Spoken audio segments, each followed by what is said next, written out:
যে 21 তারিখ তো আমি যখন স্কুলের মেন গেটে ঢুকবো তখন আমি আওয়াজটা পাই। আওয়াজ পেয়ে দৌড়াই গেলাম, দেখি যে আমার মেয়েরা প্রতিদিন যেখানে দাঁড়ায় থাকে সেখানে ধাউ ধাউ করে আগুন জ্বলতেছে, টিনের চালের উপর দিয়ে ধোঁয়া চলতে, কালো ধোঁয়া। এরপরে তো আমি চতুর্দিকে ছুটাছুটি করতেছি, আমার আর হুঁশ ছিল না আমি কোথায় বসছি। ওদের মোবাইলে ওদেরকে পাচ্ছি না, মোবাইল দিয়ে কল দিব আমার ওই সেন্স ছিল না। আমি ফ্লাইট মোড করে বসে রয়েছি, কেউ আমাকেও পায় না, আমিও কাউকে পাই না। ওরা তো আমার আত্মীয় স্বজন ভাবতেছে আমিও নাই। যাক, অবশেষে অনেক খোঁজাখুঁজি, কি বলবো, প্রায় 1-1.5 ঘন্টা খোঁজাখুঁজির পরে আমার বড় মেয়ের সাথে কন্ট্যাক্ট হয়।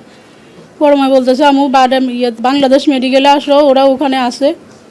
পরে আমাকে আমার বড় ভাইয়ের বউ বাংলাদেশ মেডিকেলে নিয়ে যায়, দেখি যে ওখানে ওরা নাই। ওখান থেকে আমার আত্মীয় ওদেরকে বাণী ইউনিটে একজনকে আনে, সাইবাকে আনে। এরপরে আমরা গাড়ি করে এখানে আসলাম। সাইবাকে দেখার পরে ওরা ছিল চট্টগ্রামে, ও ইমার্জেন্সি ফ্লাইটে করে আসতেছে। ওর বন্ধুদেরকে বলছে, ওরা আসছে, আসি খোঁজাখুঁজি করে দেখে যে সায়রাও এখানে আছে।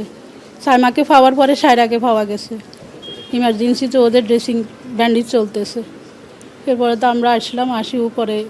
ওরা 7 তলায় ছিল SDOতে দুজনে। ওদেরকে সাইমাকে আনছে স্কুল থেকে, কে আনছে আমি জানি না, কিন্তু বাংলাদেশ মেডিকেল থেকে আমার বড় মেয়ে চাচা শ্বশুর ইসমাইল ভাই ওনার নাম, উনি আনছে।